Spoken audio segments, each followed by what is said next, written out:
Gracias a Dios porque nuevamente estamos aquí con la intención de seguir el estudio que tenemos. Hoy vamos a entrar ya a considerar el libro del Éxodo.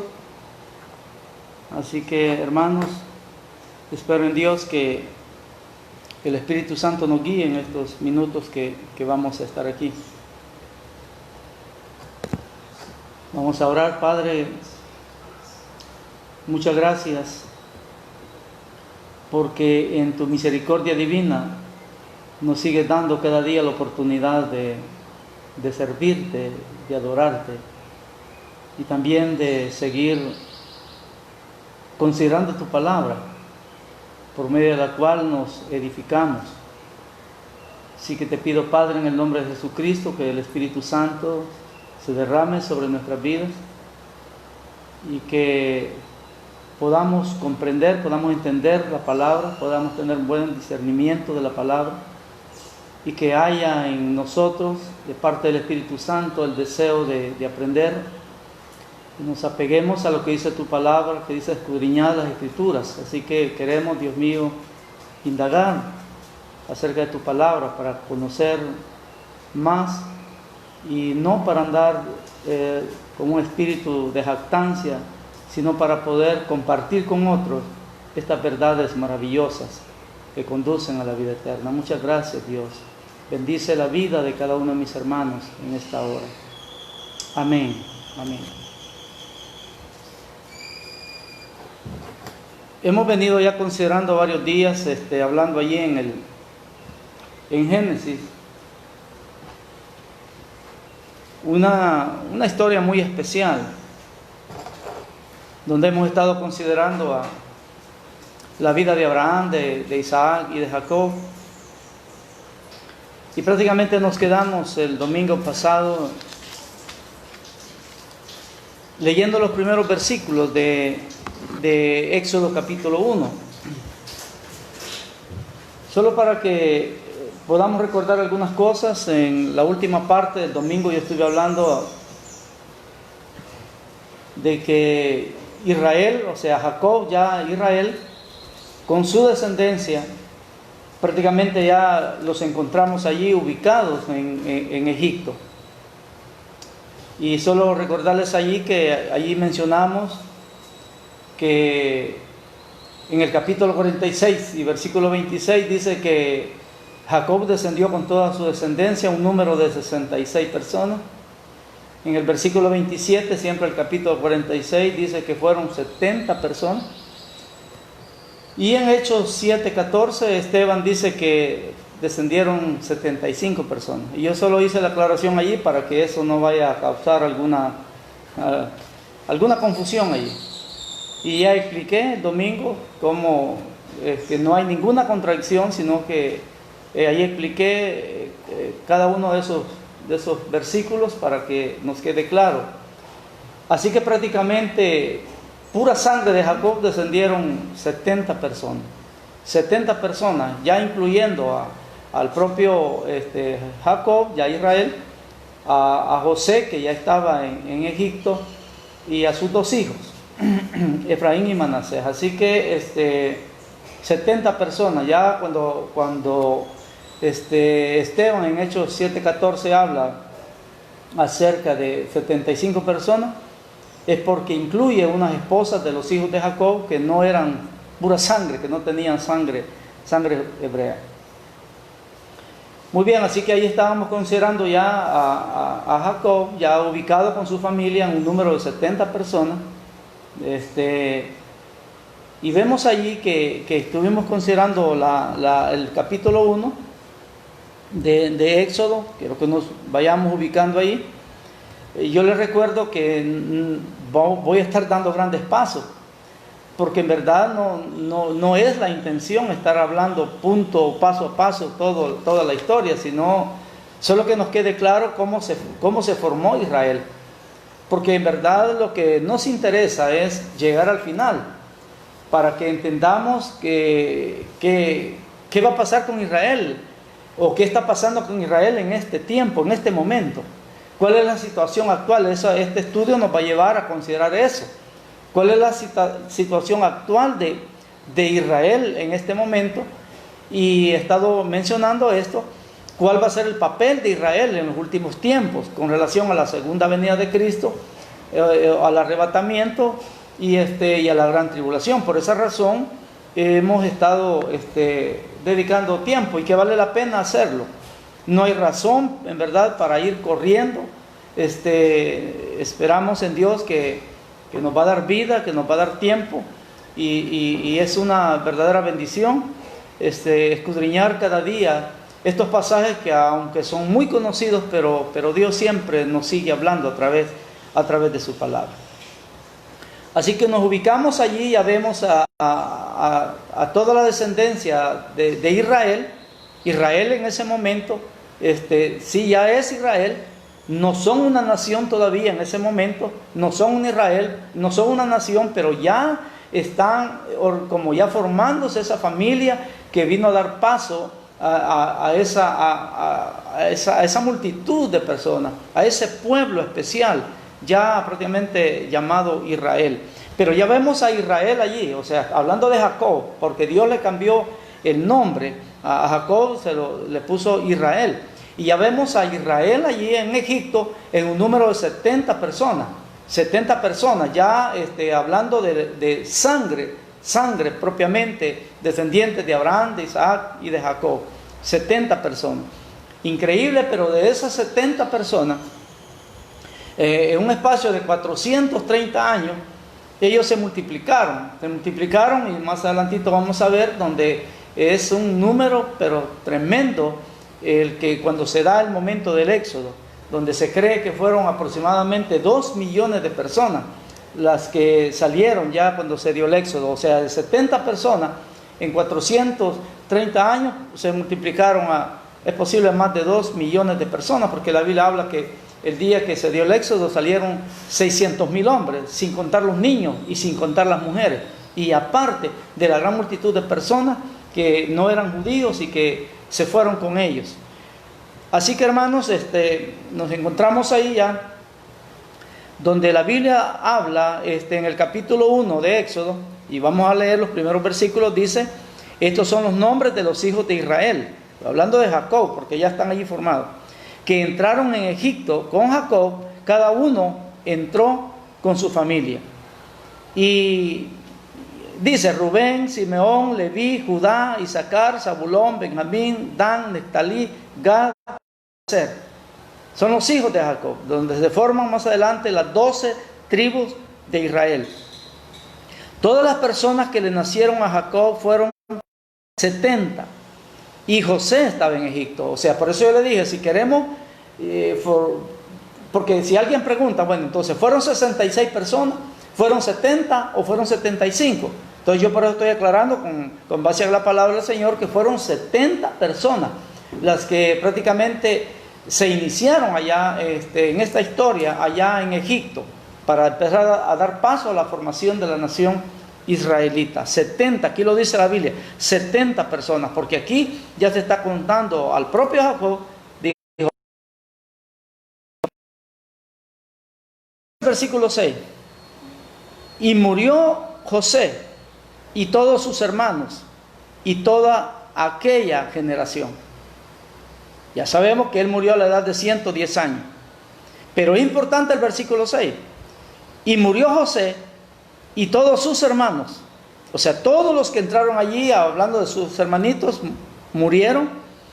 Y por eso dice toda aquella generación. Y los hijos de Israel fructificaron y se multiplicaron y fueron aumentados y fortalecidos en extremo, y se llenó de ellos la tierra. O sea, fue increíble el crecimiento de ellos. Ese crecimiento venía de parte de Dios, que ellos se multiplicaran de esa manera, para que se cumplieran los planes, los propósitos que Dios tenía, y que prácticamente tenía que cumplir por lo que había prometido a Abraham, a Isaac y a Jacob, con relación a su descendencia. Luego el versículo 8 dice: entre tanto se levantó sobre Egipto un nuevo rey que no conocía a José. Y significa que después de la muerte de José, que murió de 110 años prácticamente, podemos decir allí que el pueblo, los descendientes de Jacob, de Israel, vivieron en paz 71 años. Eso fue el tiempo que ellos vivieron, porque de acuerdo a la Biblia, después de la muerte de José, y él murió de 110 años, se levantó un rey que no conocía esa historia, que no conocía a José, que no conocía su descendencia. Y las cosas empezaron a cambiar a partir de ese momento. Entre tanto, dice el versículo 8, se levantó sobre Egipto un nuevo rey que no conocía a José. Y dijo a su pueblo: he aquí el pueblo de los hijos de Israel es mayor y más fuerte que nosotros. Ahora pues, seamos sabios para con él, para que no se multiplique. Y acontezca que viniendo guerra, él también se una a nuestros enemigos y pelee contra nosotros y se vaya de la tierra. Entonces pusieron sobre ellos comisarios de tributos que los molestasen con sus cargas, y edificaron para Faraón las ciudades de almacenaje, Pitón y Ramasés. Pero cuando más los oprimían, tanto más se multiplicaban y crecían, de manera que los egipcios temían a los hijos de Israel. Y los egipcios hicieron servir a los hijos de Israel con dureza, y amargaron su vida con dura servidumbre en hacer barro y ladrillo, y en toda labor del campo, y en todo su servicio, al cual los obligaban con rigor. O sea, estoy leyendo estos versículos de inicio aquí, para que nos demos cuenta que aquel tiempo especial que los descendientes de Israel, o sea, de Jacob, tuvieron allá en Egipto, por un buen tiempo, posiblemente no fueron necesariamente 71 años. Es posible que después que José murió, no fue que él murió y al siguiente día ya el rey de Egipto tomó esa decisión, pues, han de haber pasado varios años. Pero lo que estamos considerando aquí, que viene el momento en que el rey de Egipto se da cuenta que los israelitas están creciendo, que los descendientes de Israel se están multiplicando aceleradamente, de tal manera que les tiene miedo. Y como en ese entonces solo era de guerras, entonces dijo él: no vaya a ser que este pueblo se siga multiplicando y de repente venga el enemigo, nos ataque y ellos se unan a ellos, o ellos mismos se levanten contra nosotros y se quieran ir, porque pues si los tenían esclavizados y se estaban aprovechando de ellos. Así que fue que llegó el momento, tomaron la decisión y empezaron a poner duras tareas sobre ellos, lo que acabamos de considerar aquí. Así que a partir de ese momento inicia una situación muy difícil para los descendientes de Jacob. Ya para los descendientes de Israel empieza una situación difícil de esclavitud, donde ya no tenían paz. Pero la Biblia, la palabra de Dios nos aclara que entre más los egipcios los oprimían, los molestaban, ellos más se multiplicaban. Así que allí llegamos a la historia donde no voy a estar hablando con mucho detalle porque no vamos a avanzar, pero ya sabemos que viene el momento donde se descubrió que los israelitas, entre más los oprimían, más se multiplicaban. Entonces el rey le dijo a las parteras, las nodrizas, les dijo: bueno, miren, cuando vayan a atender a las mujeres hebreas y vean que es varón, entonces mátenlo y solo dejen vivir a las hembritas. Y ustedes ya saben que ahí empieza la historia del nacimiento ya de Moisés. Significa que para este momento estamos dando un gran paso ya a cientos de años. Debemos de considerar bien esto, la escritura, porque a veces de un versículo a otro han pasado, pero en verdad a veces sí. Así que cuando ya entramos al capítulo, nosotros encontramos allí la historia del nacimiento de Moisés. Recuerde que en ese momento los israelitas estaban sufriendo terriblemente, con seguridad. A los niños que nacían los mataban, los ahogaban, los tiraban al río Nilo. Esa es una realidad. Estaban sufriendo, pero terriblemente. Fue así donde se empieza a dar la historia de Moisés, al personaje que Dios levanta más adelante para llevar la liberación de su pueblo. Y ahí entramos a la historia de Moisés, como una historia que yo le invito que aproveche este estudio, iglesia, en verdad, y empiece a leer el Génesis, Éxodo y el orden que nosotros llevamos aquí, empiece a leerlos, para que pueda obtener un mayor conocimiento de la palabra del Señor. Así que en los primeros 10 versículos del capítulo 2, pues allí pasan muchas cosas. Ese niño es rescatado, lo echan al río en una barquilla pequeñita allí, que su madre preparó. Usted ya sabe bien esa historia allí. Y pues prácticamente por el mismo plan de Dios, Moisés llega a vivir a la casa del rey de Egipto, de Faraón, y allí él crece. Allí crece él con toda la cultura de los egipcios. Él, un hombre que se preparó en la guerra, que se preparó en letras, se preparó en números, o sea, un hombre muy preparado. Allí vivió prácticamente por 40 años. Y ella sabe que después él defiende a un israelita, porque estaba siendo maltratado por un egipcio, y mata al egipcio, y de allí viene que él tiene que huir. Y ya del versículo 11 en adelante, el capítulo 2, vemos que Moisés huye de Egipto y se va para Madián, y allí se van dando la historia, donde conoce ¿qué le digo?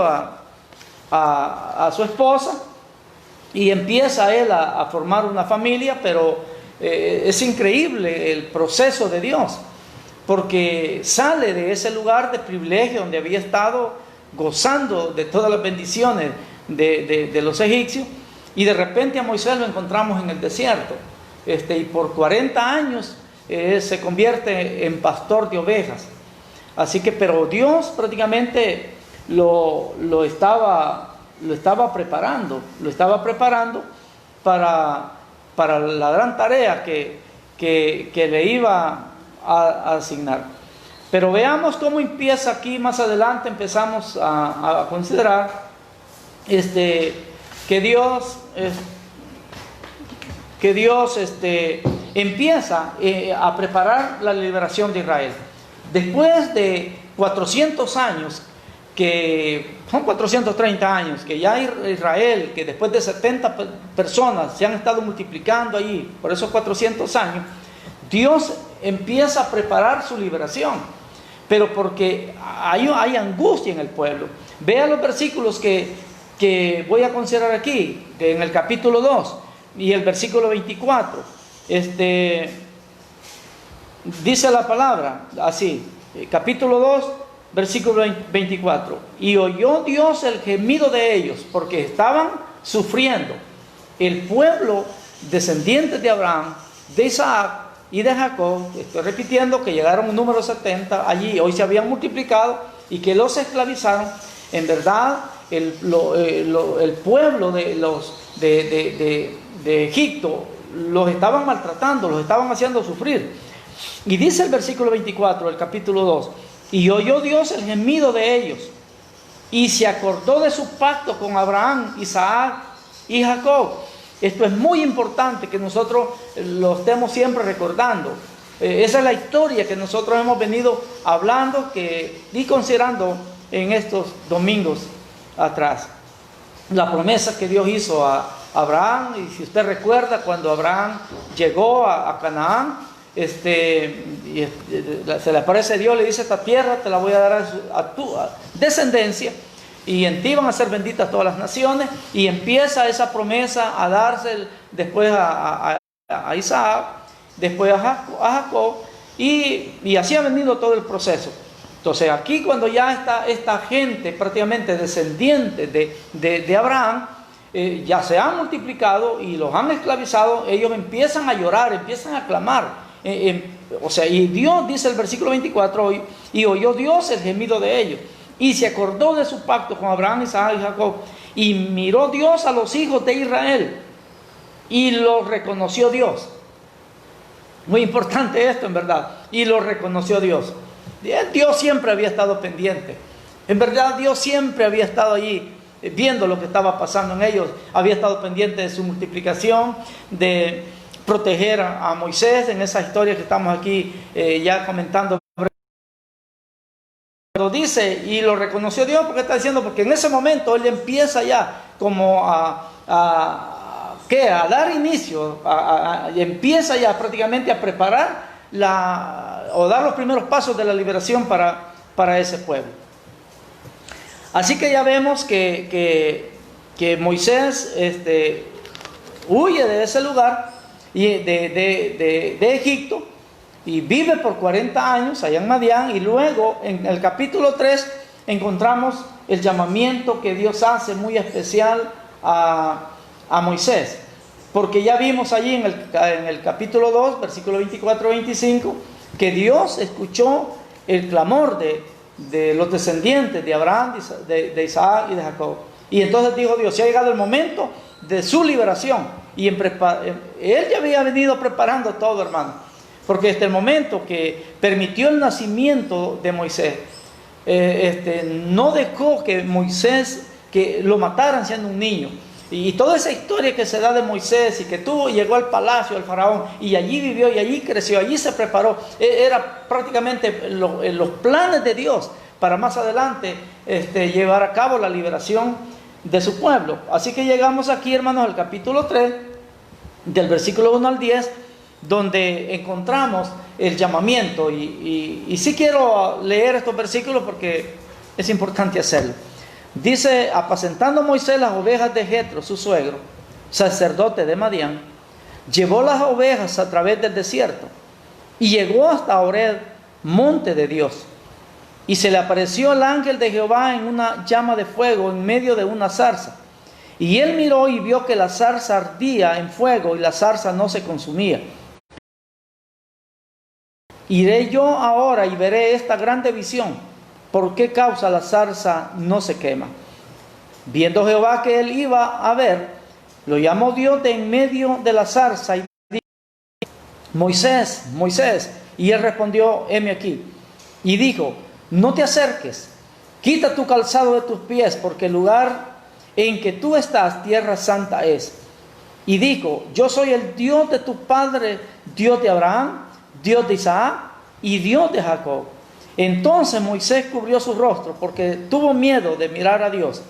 Dijo luego Jehová: bien he visto la aflicción de mi pueblo que está en Egipto, y he oído su clamor a causa de sus exactores, pues he conocido sus angustias, y he descendido para librarlos de mano de los egipcios, y sacarlos de aquella tierra a una tierra buena y ancha, a tierra que fluye leche y miel, a los lugares del cananeo, del eteo, del amorreo, del fereceo, del heveo y del jebuseo. Este versículo está leyendo aquí, y esos pueblos que mencionó son los mismos pueblos que Dios le mencionó a Abraham, que esa tierra de estas personas, de estos pueblos, se les va a dar a su descendencia.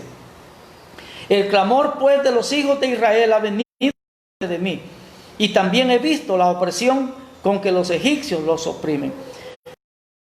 Ahora, y te enviaré a Faraón para que saques de Egipto a mi pueblo, los hijos de Israel. Recibe la orden. Y yo no quiero dedicar tiempo aquí, pero usted puede ver ya del versículo 11 en adelante. Entonces Moisés respondió a Dios, y ya sabe que empezó a cuestionar aquí, ¿cómo yo? ¿Y por qué a mí, si yo ni bueno soy para hablar? Y empezaron aquí hay muchas enseñanzas, en verdad hay muchas cosas muy especiales que nosotros podemos considerar, pero no lo vamos a hacer porque nos interesa seguir adelante con el relato. Pero así que vemos que después de tanto Moisés estar allí hablando que yo no puedo, y yo ¿por qué? Decide ir. Y vemos ya prácticamente desde el capítulo 4, versículo 5, una historia bien bonita, ahí como Moisés regresa a Egipto. Y se presenta con Aarón su hermano, se presentan a Faraón y le dicen que Dios decía: deja ir a mi pueblo. Y ya saben que no quiso, no quiso las buenas, porque la palabra del Señor dice que Dios mismo endurecía el corazón de Faraón.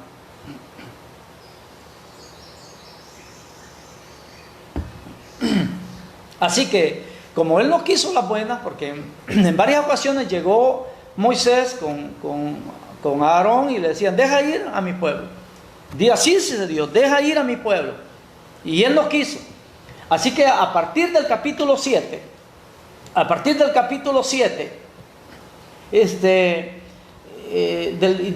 capítulo 7, versículo 14, al capítulo 11 y versículo 10, nosotros encontramos el desarrollo de las 10 plagas que son muy conocidas. Recuerde que Dios, como Dios hablando a Faraón a través, donde decía, deja ir a mi pueblo, y él no quiso, entonces vino Dios y endureció la situación. Y para hacer posible que Faraón diera lo que hay, está bien, váyanse, porque no era fácil, entonces Dios empezó a castigar al pueblo de Egipto con plagas, 10 plagas que empiezan donde las aguas del río Nilo se convierten en sangre. Ahí empieza todo, una situación muy difícil que los egipcios vivieron, y todo lo que Dios hizo a favor de su pueblo Israel, con el propósito de llevarlos a la liberación total. Así que empezamos allí desde el capítulo 7, claro, no vamos a leerlo, porque entonces no vamos a terminar rápido esto. Así que, pero yo lo digo que desde el capítulo 7, del versículo 14 en adelante, hasta el capítulo 11, versículo 10, en nosotros encontramos el desarrollo de todas esas plagas. Y importante ahí, hermanos, porque qué bueno fuera que dedicáramos tiempo para hablar de cada una de las plagas, porque cada una de esas plagas prácticamente están haciendo referencia a un dios. Recuerde que los egipcios tenían muchos dioses, y cada plaga que Dios enviaba era como dejando claro que el Dios de Israel era más poderoso que todos los dioses de Egipto. Por eso es una historia muy bonita. Y terminamos con la última plaga. La última plaga, que en verdad fue como ya lo más difícil, que ya Faraón y su pueblo ya no soportaron, fue la muerte de todos los primogénitos.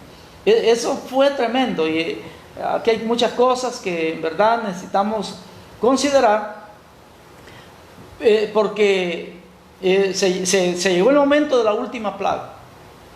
Y esa fue una noche tremenda, triste en Egipto, porque era un pueblo grandísimo.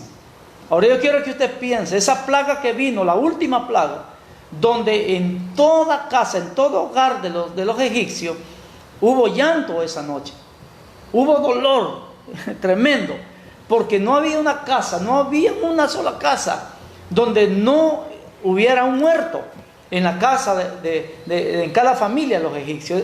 Yo quiero que usted analice esto. Fue algo terrible, donde la muerte, el ángel de la muerte entró a cada casa, a cada familia de los egipcios, y mató a los primogénitos, tanto de hombres como de animales. O sea, eso sí fue lo más duro. O sea, ya no pudieron soportar eso. Habían soportado las plagas de las ranas. Si usted analiza eso, cada una de esas cosas que vinieron, todo Egipto, esto podría, para una mente incrédula, podría como cuestionar esto, pero según se entiende, las ranas literalmente cubrían la tierra. Donde la gente caminaba, se paraba en las ranas. La tierra estaba prácticamente ligosa de tantas ranas donde la gente caminaba, y eso estaba pestoso. Plagas que vinieron de sarpullido en la gente, plagas para el ganado, de moscas, de piojos, de úlceras en la piel, que prácticamente se cree que era lepra. Una situación difícil, y todo lo habían soportado. Soportaron 3 noches de oscuridad. Oiga esto, fue terrible eso, estar soportando eso, donde aunque ellos encendieran una luz, la luz no se miraba, pues prácticamente, porque la oscuridad era tan densa y en todo Egipto estaba pasando eso. Y yo quiero que piense cuando de repente en un momento se abre la luz y uno se queda tocando allí, tratando de llegar a una puerta. Ellos quedaron así en un momento, en oscuridad terrible, y todo eso lo soportaron. Faraón seguía, cuando pasaba la plaga, su corazón nuevamente se endurecía. Pero cuando vino la plaga, la muerte de todos los primogénitos, eso sí fue doloroso, pues como el colmo ya. Entonces ellos decidieron en ese momento permitir que Israel se fuera de allí para su tierra, la tierra que Dios había preparado. Pero antes quiero considerar esto, hermano. En ese mismo proceso de la muerte de los primogénitos de todos los egipcios, surge algo muy importante que vale la pena mencionarlo. Y es la Pascua. Esa misma noche que mueren los primogénitos, que se desarrolla la última plaga en Egipto, se establece algo muy importante, muy histórico dentro del pueblo de Israel, y es la Pascua. Esa misma noche, ellos reciben la orden desde el día 10, porque fue en el mes de abril, desde el día 10 ellos empezaron a prepararse para la Pascua, para celebrarla el día 14. El día 14 de abril, una fecha importante, el día 14 de abril, de 1445 años antes de Cristo, estoy hablando, faltando 1445 años antes de Cristo, 14 de abril, ese día se dio la última plaga, la muerte de los primogénitos. Ese día se celebra la Pascua en Israel. Entonces, es muy importante cuando nosotros pensamos eso, porque prácticamente la Pascua es la que más adelante viene y se hace la transición para la que hoy nosotros celebramos la Santa Cena. Israel celebraba la Pascua y se celebró ese día. Hoy nosotros celebramos la Santa Cena. Pero ese día 14 de abril, por la noche, Israel celebró la Pascua. Pero lo increíble es que de la sangre de esos corderitos, porque se les ordenó que mataran un corderito por familia, y que si la familia era muy pequeña, entonces que se unieran con otra familia para que participaran de la Pascua, porque no tenía que quedar nada de esa comida. Entonces esa misma noche ellos lo prepararon, pero la situación es que de la sangre de esos sacrificios, de esos animalitos que ellos mataron, ellos recibieron la orden que con la sangre de esa víctima, de ese sacrificio, que ellos echaran en las puertas, en los dinteles de las puertas, que marcaran ahí con sangre, porque por la noche iba a pasar la muerte, pues el ángel de la muerte, matando, entrando a todos los hogares en Egipto. En Egipto, o sea, la muerte iba a visitar todos los hogares, todas las familias de esa noche, de todos los hogares de Egipto, iba a llegar a esa puerta, iba a entrar a esas casas, pero a la casa de los israelitas no entró el ángel de la muerte. Entre ellos no murió ningún primogénito. ¿Por qué? Porque cuando el ángel de la muerte iba a entrar a esa casa, el ángel miraba la sangre que estaba en la puerta. Entonces, cuando miraba la sangre, pasaba de largo. Eso significa Pascua. Pascua significa pasar de largo o perdonar. Entonces, el ángel de la muerte, cuando iba a entrar a esa casa y miraba la sangre, entonces pasaba de largo y entraba en las demás casas donde pertenecían a los egipcios. Donde no había sangre, ahí entraba. Una enseñanza tremenda, en verdad. Tremenda enseñanza, porque aquí estamos viendo un tremendo acto de redención. Dios estaba redimiendo a Israel. Me llega esto, me toca el alma a mí esto, porque me estoy identificando con la liberación que en ese momento Dios está haciendo con su pueblo Israel. Porque de igual manera Dios nos ha redimido a nosotros.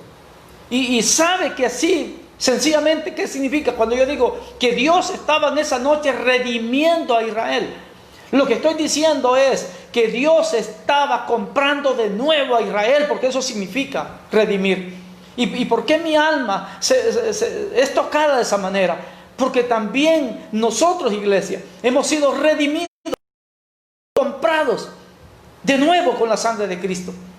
Porque digo de nuevo, porque siempre le hemos pertenecido a Dios, pero por haber entrado en una vida de desobediencia, Satanás nos esclavizó.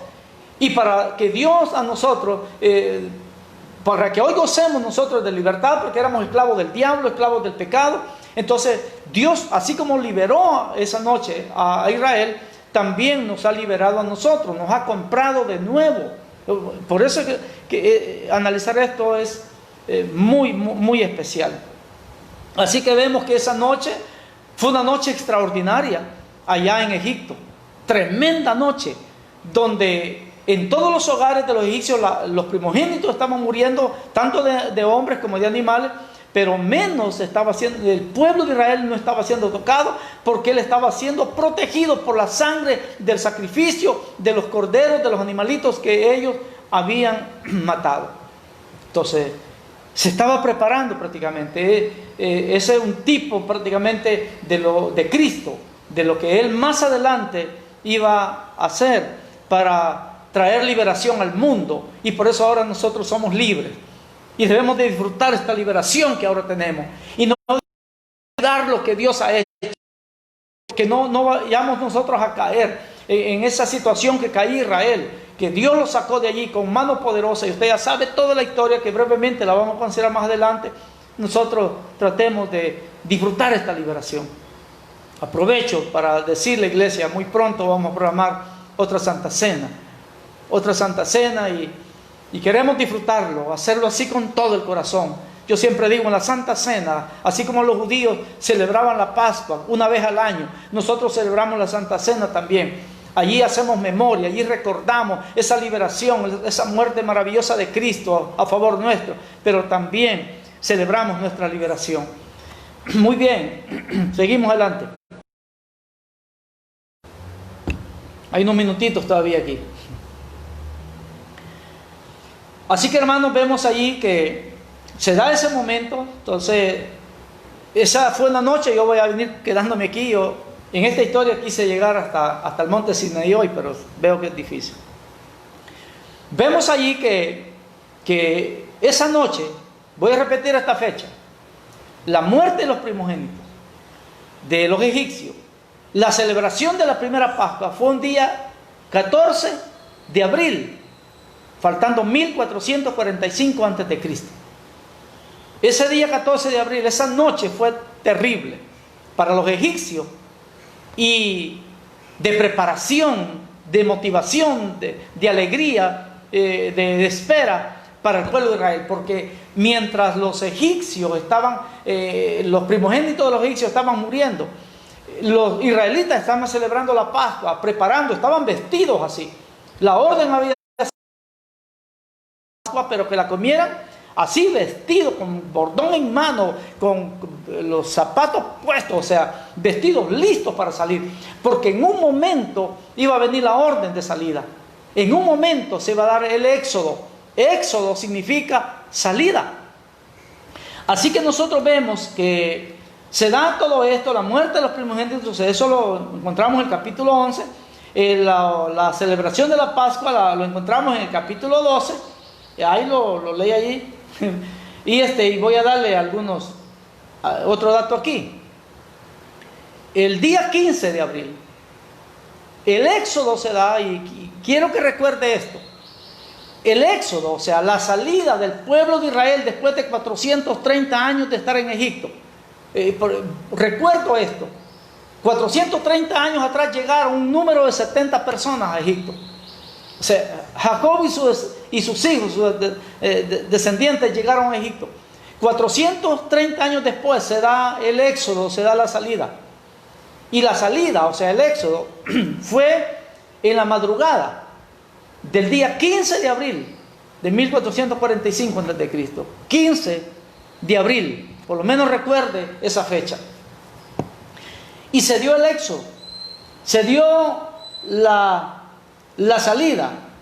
Quiero leer solo unos versículos aquí del capítulo 12.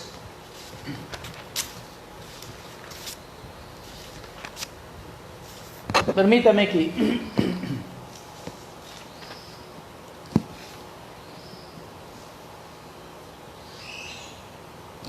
Oiga lo que dice en el versículo 29, encontramos la muerte de los primogénitos. Solo leo esta parte aquí, hablando lo que ya prácticamente estuve considerando aquí, pero quiero aquí verlo con la palabra.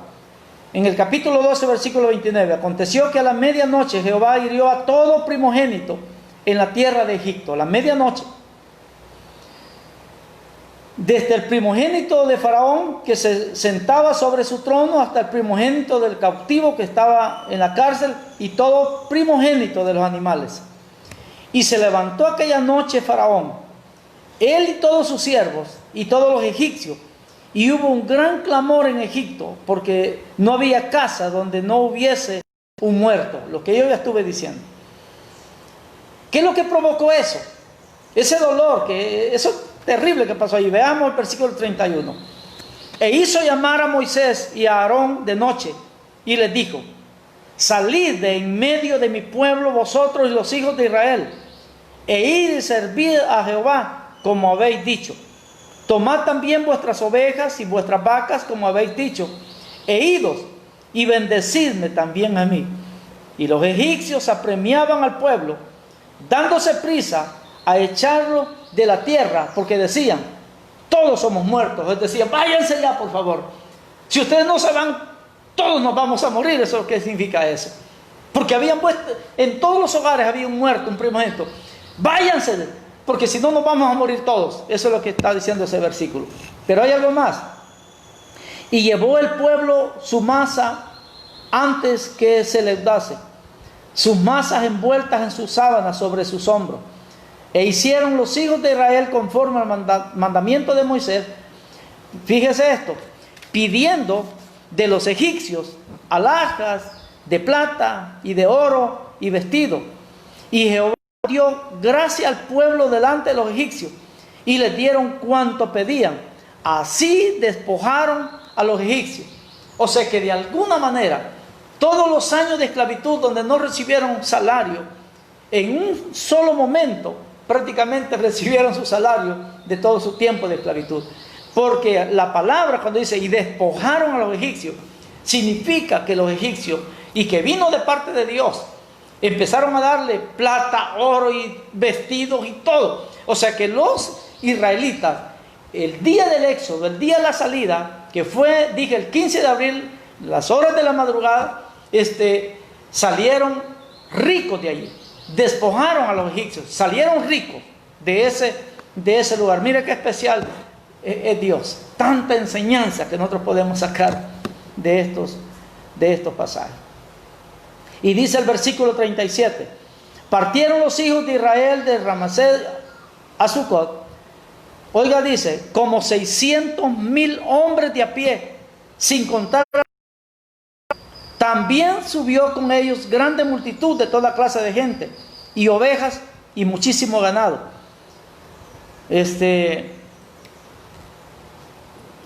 Solo lo último menciono aquí.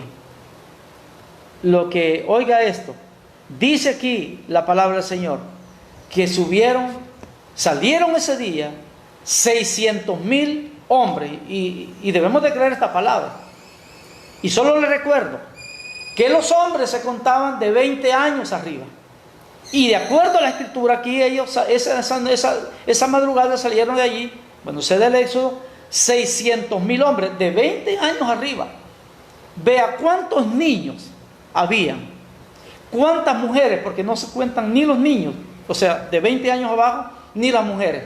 Por esa razón se cree que a un aproximado es posible que más de 2 millones de personas salieron esa madrugada, los descendientes de Israel, después de 400 años de estar allí, hacia las tierras prometidas. Tierras que Dios había ya prometido a Abraham, a Isaac y a Jacob. Pero hay otro detalle aquí que quiero mencionar en el versículo 38. También subió con ellos grande multitud de toda clase de gentes, y ovejas y muchísimo ganado. ¿De dónde? Y muchísima gente. Es importante considerarlo. Y subió con ellos grande multitud de toda clase de gente. O sea, gente que no eran descendientes de Israel. ¿Por qué se fueron con ellos? ¿Quién quería estar con una gente esclavizada? Termino aquí considerando esto, en verdad. Solo analicémoslo. ¿Por qué la gente quiso ir con los judíos? Si todo el mundo sabía que ellos habían estado esclavizados, que no valían nada, ¿y quién iba a querer estar con ellos? Pero aquí la Biblia nos está aclarando, que grandes multitudes que no pertenecían al pueblo de Israel fueron con ellos. Piense, le doy unos segunditos para que piense.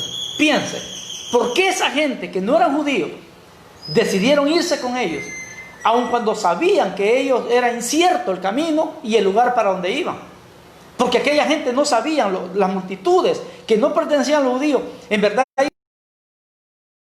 las promesas de Dios, no sabían nada de eso. Pero ¿por qué deciden irse con ellos? A aventurarse al desierto, a aventurarse a tierras que no conocían, cuando vivían en una potencia económica que era Egipto. ¿Por qué decidieron irse con ellos? 10 segundos le doy para que piense. ¿Saben? Es maravilloso cuando pensamos en esto. ¿Sabe por qué ellos querían estar con Israel? ¿Por qué ellos querían estar con ese pueblo? Sencillamente, porque habían visto la gloria de Dios a favor de ese pueblo. Sencillamente porque ellos, en el proceso de las plagas, de los juicios que Dios estaba enviando a los egipcios, ellos se habían dado cuenta, ellos se habían convertido prácticamente, y lo queremos decir de esa manera.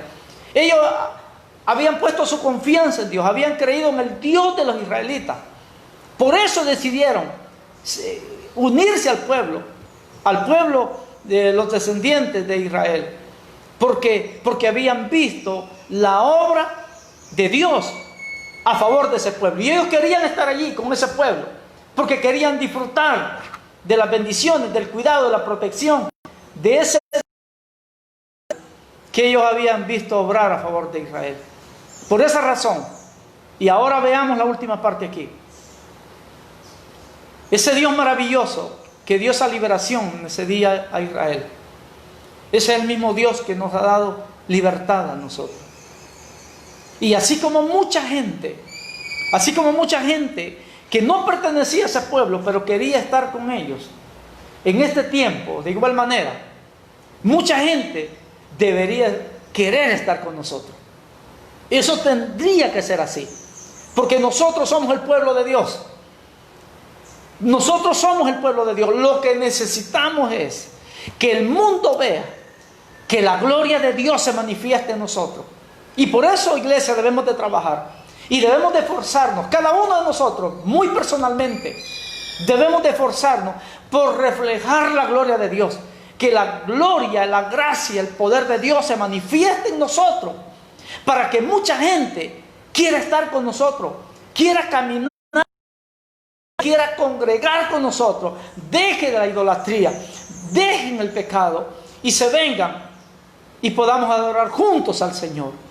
Así que así como esa gente se unió a ese grupo de gente que iba prácticamente hacia las tierras prometidas, hoy la gente del mundo se quiera unir con nosotros, pero claro, pasando por el acto de la conversión, de la regeneración, ya que nosotros estamos caminando celestial. Nos estamos preparando para ir al cielo y que mucha gente vea la obra de Dios, la gracia, el poder de Dios en nosotros, y que se unan a nosotros, al pueblo de Dios, para que juntos caminemos hacia ese lugar maravilloso que Dios ha preparado para nosotros desde antes de la fundación del mundo. Démosle gracias a Dios. Démosle gracias a Dios. Padre, qué privilegio hermoso. Cuando pienso en esto, cuando pensamos en esto. Señor, aquí estoy controlándome por no llorar, Cuando pienso, Padre, en ese privilegio glorioso que tú nos has dado. Queremos, Señor, que manifiestes tu gloria en medio de tu iglesia, en medio de tu pueblo. Yo sé que lo estás haciendo, Dios mío. Yo sé que lo estás haciendo. Y especialmente en estos últimos meses, el mundo se ha dado cuenta que nosotros, tu pueblo, tu iglesia, somos diferentes. De alguna manera nos hemos dado a conocer al mundo en este tiempo, en estos meses, en este tiempo de pandemia, de situación, de calamidad que está enfrentando el mundo. Pero necesitamos más de tu gloria, Señor. Necesitamos más de tu gloria. Que tu gloria, que tu presencia sea tan real en nuestra vida, en medio de tu pueblo, que las personas que no te conocen, que las personas que están en pecado, que están vividas en la idolatría, dejen el pecado, dejen la idolatría y decidan caminar con nosotros, estar con nosotros. Padre, gracias por este tiempo. Bendice poderosamente a tu iglesia. Yo sé que estás en control de todo lo que está pasando en el mundo. Sana a los que están enfermos. Provee para las necesidades de tu pueblo. En el nombre de Jesús, Padre, te lo pedimos. Amén. Amén. Dios les bendiga, hermanos. Dios les bendiga. Nos vemos con la ayuda del Señor el domingo.